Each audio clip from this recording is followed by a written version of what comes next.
I have patients who, our patients are always going to disclose to us what they use. We ask this question point blank: which recreational drugs do you use?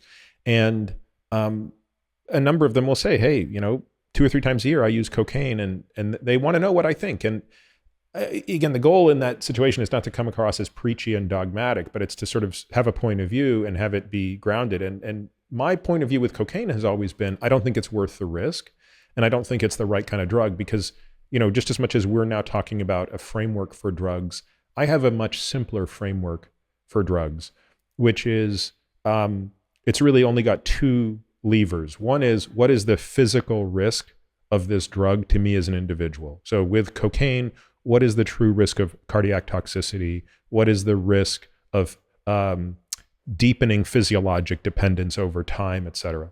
And then the second component to my framework is this a drug that only alters your state, or does it have the potential to alter a trait?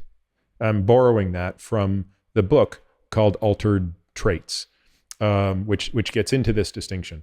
And so the idea being is, psilocybin, for anybody who's ever taken it, is clearly a drug that alters your state. But if it just altered your state, you probably wouldn't take it because it's really not that pleasurable. But the real benefit of it is the potential to alter a trait, whether it be depression, smoking cessation, or something else. And so if a drug can only alter your state, but it has no potential to really alter your traits, i.e. how you behave off the drug, is it worth it?